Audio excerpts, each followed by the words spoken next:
Morning to all of you guys. मैं अपनी एक स्टूडेंट का इंटरव्यू लेने जा रहा हूँ बिहार डिस्ट्रिक्ट कोर्ट क्लर्क के लिए। आप ऑलरेडी चैनल पे मॉक सुन रहे हैं। जैसा कि मैंने बताया भी है बार बार कि अपने इंट्रोडक्शन के अलावा अपना गैप ईयर कंप्यूटर में आपने जो भी कोर्स करा है उससे रिलेटेड शॉर्टकट कीज़ हो गया, वर्ड के बारे में माइक्रोसॉफ्ट वर्ड, एक्सेल थोड़ा बहुत, ठीक है, बाकी पावर पॉइंट, कुछ डेफिनेशन, कुछ शॉर्टकट कीज़, ये सब, और आपके सब्जेक्ट से रिलेटेड सवाल, रिसेंट का करंट अफेयर्स, कुछ लीगल चीज़ें। लेकिन कॉन्फिडेंट हमारे बस में है, अच्छे से बैठना, अच्छा ड्रेस पहनना, चेहरे पे स्माइल रखना, क्योंकि क्या पूछा जाएगा ऊपर नीचे तो वो चलता है, बट जितना रिलैक्स रहेंगे उतना अच्छा होगा। ओके बेटा, मैं आई कम इन सर से स्टार्ट करो। May I come in, sir? Yes please come. Good morning, sir. या वेरी गुड मॉर्निंग बेटा, please have a seat. Thank you. सबसे पहले मुझे आप बता दीजिए बेटा कि आपका जो ये गैप ईयर है, इस बीच आपने क्या किया, अब तक जॉब नहीं लगने का क्या कारण है और आपने अब तक किया क्या? सर, ग्रेजुएशन करने के बाद मैंने सेल्फ स्टडी से ही प्रतियोगी परीक्षा की तैयारी स्टार्ट की थी। और काफी एग्जाम दे रही थी मैं, लेकिन फाइनल सिलेक्शन से सब में थोड़े थोड़े के लिए रह जा रही थी। फाइनल सिलेक्शन तक नहीं पहुंच पा रही थी।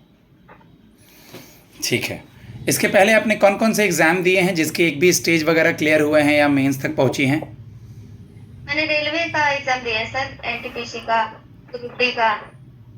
एज ए गर्ल हम आपकी पोस्टिंग कहीं भी कर देंगे बेटा, दूसरे ज़िले में। आप कैसे मैनेज करेंगी, क्योंकि कल को चल करके आपको अपने रहने का भी, ऑफिस जॉब का भी, और फिर आगे चल के अगर शादी वगैरह भी हो जाती है तो इन चीज़ों को कैसे मैनेज करेंगी? सिचुएशन क्वेश्चन में एकदम चेहरे पे स्माइल रख के कॉन्फिडेंटली बोलना है। सर, यदि मेरा दूसरे डिस्ट्रिक्ट में हो भी जाता है तो इसके लिए मुझे कोई समस्या नहीं होगी, क्योंकि मैं खुद से हर चीजें कर लेती हूँ और मेरी फैमिली भी इसके लिए सपोर्टिव है कि मैं कहीं भी दूसरे डिस्ट्रिक्ट में रह के आराम से जॉब कर सकती। और एक दो लाइन इसमें और भी बोल देंगे, सर मुझे खाना बनाना आता है, मैं बाहर रही हूँ, घर के काम से भी बाहर रहना, बाहर पढ़ना। सर रहा शादी का बात, तो आजकल हस्बैंड और वाइफ दोनों का जॉब इम्पॉर्टेंट होता है। मैं कहीं भी रहूँगी, अगर हस्बैंड दूर होंगे तो इन लॉज को अपने साथ रखूँगी। ठीक है, ओके। इंट्रोडक्शन तो खैर मैंने पूछा ही हूँ, चलिए कोई बात नहीं, अपना इंट्रोडक्शन दीजिए। मेरा नाम कोमल कुमारी है, मैं शेखपुरा जिला की निवासी हूँ। मैंने मगध यूनिवर्सिटी सोगरा कॉलेज से गणित विषय से स्नातक उत्तीर्ण की हूँ। मेरे परिवार में मेरे पिताजी हैं जो एक किसान हैं, मेरी माताजी होम मेकर हैं, मेरे मेरे एक भाई है और मेरी एक बहन है, और मेरी हॉबी गार्डनिंग करनी है। अगर शेखपुरा के बारे में किसी को बताना चाहेंगी, कोई घूमने का स्थल, कुछ खाने पीने का चीज़ या देखने का, तो क्या बताएंगी? कोई नया है, मान लीजिए मुझे ही बता रही हैं। शेखपुरा में फेमस तीर्थ स्थल है, सामस में विष्णु मंदिर है। हमारे शेखपुरा में एक पहाड़ है, वहाँ पे शिव मंदिर काफी प्रसिद्ध है। और Sheikhpura one district one product में प्याज के लिए फेमस है। वन डिस्ट्रिक्ट वन प्रोडक्ट, बिल्कुल, वेरी गुड। शेखपुरा के बाद आपने मगध यूनिवर्सिटी का नाम लिया और आपने अपने कॉलेज का भी कुछ नाम लिया, सोगरा कॉलेज। सोगरा कॉलेज। तो पहले मगध यूनिवर्सिटी के बारे में कुछ बताइए, क्योंकि इसका इतिहास से भी संबंध है, फिर सोगरा कॉलेज पे आता हूँ। मगध यूनिवर्सिटी की स्थापना सर 1962 ईस्वी में हुई है। मगध यूनिवर्सिटी का नाम मगध पड़ा क्योंकि वो मगध क्षेत्र में आता है। वो प्राचीन समय में वो मगध क्षेत्र के और मगध क्षेत्र काफी विस्तृत में था, और वहाँ और मगध फेमस है, वहाँ बौद्ध मंदिर है और बुद्ध भगवान को वहाँ ज्ञान की प्राप्ति भी हुई थी। आपके इस कॉलेज का नाम किसके नाम पे पड़ा, या इसके बारे में कुछ आइडिया? नाम के बारे में आइडिया नहीं है, मैंने चेक किया था सर, लेकिन नाम के बारे में कुछ नहीं मिला। कुछ नहीं मिला, ठीक है। बिहार की कुछ हिस्ट्री पता है क्या? ऑप्शनल पेपर, सब्सिडी पेपर क्या था आपका मैथ्स के अलावा? फिजिक्स और केमिस्ट्री। फिजिक्स और केमिस्ट्री थी, ठीक है, छोड़िए बिहार की हिस्ट्री। आप मुझे बता दीजिए कि रमन इफेक्ट क्या है? सीवी रमन जी ने रमन इफेक्ट का खोज किया था, क्या है रमन इफेक्ट? एक दो सब्सिडी पेपर से भी क्वेश्चन पूछे जा रहे हैं। रमन इफेक्ट सर अभी रिकॉल नहीं कर पा रही। जो सवाल का जवाब नहीं देंगी जरूर देखिएगा आप। न्यूटन के फर्स्ट या सेकंड लॉ के बारे में कुछ आइडिया? न्यूटन का फर्स्ट लॉ है कि अगर कोई भी चीज जब तक हम उस पे दबाव नहीं डालते तब तक वो वही अवस्था में रहती है जो वो पहले से है, जब तक कोई उस पे मूव ना कर सके, उस पे दबाव ना डाला जा सके। दूसरा नियम है कि न्यूटन के सेकंड लॉ के अनुसार जो संवेग होता है, अगर हम उसकी दूरी बढ़ाते जाएं तो संवेग बढ़ते जाता है। इसका फॉर्मूला होता है F equal to m into a. m जहाँ मास है, a एक्सेलरेशन है और f फोर्स है। ठीक है। केमिस्ट्री में आपने इंडिया से रिलेटेड किसी पर्सन का नाम सुना है जो फेमस है? सर ये सब देख लूंगी। केमिस्ट्री में कुछ भी नहीं पता? एटम क्या है, मोल क्या है, या पीरियोडिक टेबल क्या है, या फिजिक्स सर पता केमिस्ट्री का नोबेल हाँ किसको ये मिला? जी सर पता है। बताइए एटम और मोल के बारे में कुछ। एटम सबसे छोटी यूनिट है सर, कोई भी तत्व की सबसे छोटी यूनिट एटम रहती है। और मोल क्या है? मोल एटम को जिसमें मेजर करते हैं उसकी यूनिट मोल है। ओके। सुने हैं आप सिंपल इंटरेस्ट और कंपाउंड इंटरेस्ट के बारे में? जी जी। क्या होता है ये? सिंपल इंटरेस्ट किसी निश्चित धनराशि पे ब्याज निकाला जाता है, जबकि कंपाउंड इंटरेस्ट ब्याज सहित धन के साथ उसकी राशि निकाली जाती है। मैथ्स में 3 चीज सुनी है: कॉम्यूटेटिव, एसोसिएटिव, डिस्ट्रीब्यूटिव। ये 3 लॉ हैं मैथ्स के। जी सर है। कुछ आइडिया? तीनों का फॉर्मूला है अपने आप में। कम्यूटेटिव सर पता है, मतलब ऐसे करके रहता है कि अगर दो सम a प्लस बी है equal to b plus a, ऐसा रहेगा। Good, very good. ये कॉम्यूटेटिव हो गया। अगला एसोसिएटिव।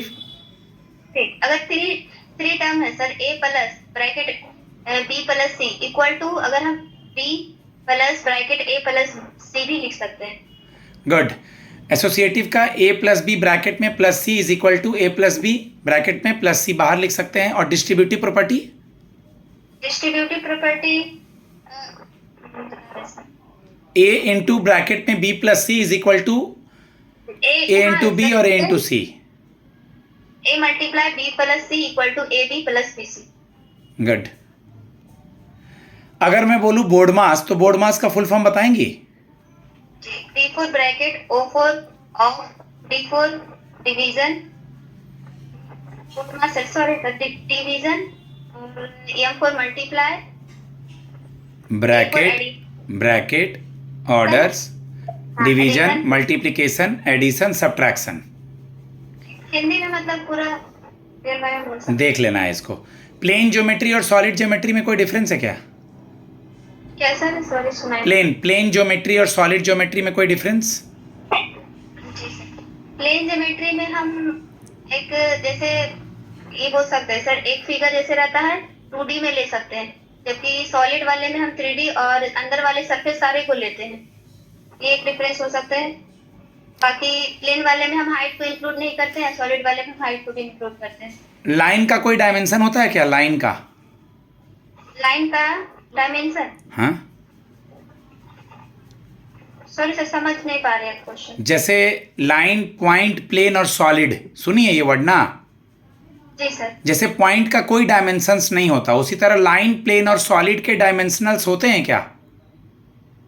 लाइन के तो हुए सर, क्योंकि उसका मेजरमेंट तो हम कर सकते हैं। गुड। लाइन का 1 डायमेंशनल, प्लेन का 2 डायमेंशनल और सॉलिड का 3 डायमेंशनल। ऐसे याद रखना है। ठीक है बेटा, आप मुझे बता दीजिए कि फर्स्ट इंफॉर्मेशन रिपोर्ट क्या होता है, FIR? मतलब किसी भी अगर कोई भी कंप्लेन हो, वो पहली रिपोर्ट जो होती है वही किसी को कहते हैं फर्स्ट इंफॉर्मेशन रिपोर्ट। उसके नाम से ही पता चल रहा है sir, first information report. Okay. पहली शिकायत की जाती है। 3 क्रिमिनल लॉज का नाम बताएंगी? जी, 3 क्रिमिनल लॉज लाए गए हैं, जैसे भारतीय न्याय संहिता, भारतीय दंड संहिता और भारतीय साक्ष्य संहिता। आपकी हॉबी क्या है?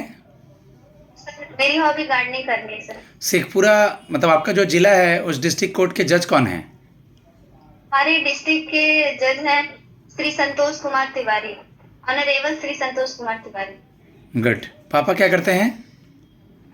मेरे पिताजी किसान हैं। बिहार का एग्रीकल्चर मिनिस्टर कौन है? बिहार के agriculture minister Shri Vijay Kumar Sinha. Supreme court के वर्डिक्ट को लेकर के स्पेशल इंटेंसिव रिवीजन बड़े न्यूज में है, क्या है ये?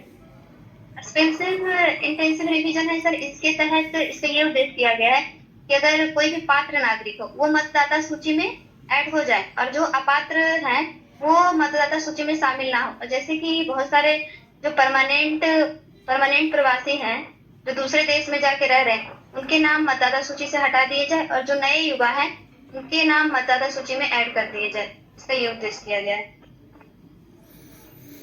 ओके।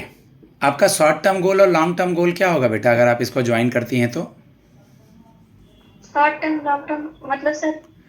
सर मेरा शॉर्ट टर्म गोल होगा जब मैं इस ऑर्गेनाइजेशन को ज्वाइन करूंगी तो मुझे जो शुरू में सीखने को मिलेगा मैं उसको सीखूंगी, और लॉन्ग टर्म गोल मेरा होगा इसी ऑर्गेनाइजेशन में चीज़ों को सीख के ऊपर से ऊपर जाऊंगी। ठीक सबसे है, पहले मतलब शॉर्ट टर्म में बताना है कि सीखना है मुझे। पूछेगा ज्वाइनिंग और करने के बाद क्या करेंगी, तो ज्वाइनिंग करने के बाद सीधे ऊपर तो नहीं चल जाओगी, सीखोगी ही ना। नहीं, सीखने के बाद फिर ऊपर जाओगी। कल को कोई हाई कोर्ट में या सुप्रीम कोर्ट में अच्छा जॉब लग जाता है तो ये जॉब करेंगी या छोड़ देंगी? सर अभी मैं उसके बारे में नहीं सोच रही, अभी मेरे लिए है यदि मुझे ये जॉब मिल जाती है तो मैं इसमें पूरी ईमानदारी से काम करूंगी और इसी में मैं पूरा समय दूंगी। अभी मेंस कैसा गया था आपका? मेंस कैसा गया था? मीन्स अच्छा था सर, अभी मार्क्स के बारे में नहीं ना पता चला है। मतलब आपसे मैं पूछ रहा हूँ, बिल्कुल मेंस नहीं पता चला है। ओके, शेखपुरा का आपके एरिया का, मतलब आपका जो एरिया है, गांव है, उसका एमएलए कौन है? Member of legislative assembly. हमारे एरिया के एमएलए हैं विजय कुमार उर्फ विजय सम्राट। बिहार के राज्यसभा में कितनी सीटें हैं? बिहार के राज्यसभा में 40 सीटें, 16 सीटें सर।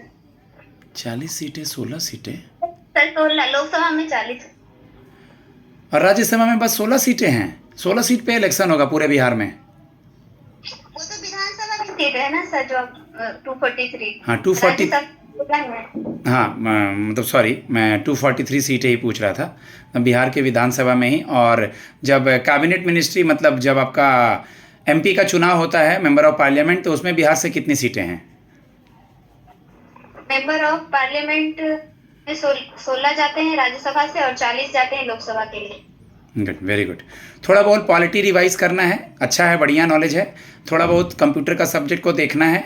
ओके, अपना मैथ पेपर तो रेडी है, थोड़ा फिजिक्स केमिस्ट्री वगैरह देखना है। पहले की तुलना में कॉन्फिडेंस आज अच्छा है। जितना रिलैक्स रहोगी, नया चीज़ नहीं, रिवीजन करना है। और अभी जो करंट न्यूज में चल रहा है देश विदेश या कहीं भी, या बिहार में, मेरा नंबर है 7503235358। गाइस, मैं अपने स्टूडेंट को फीडबैक देता हूँ। धन्यवाद।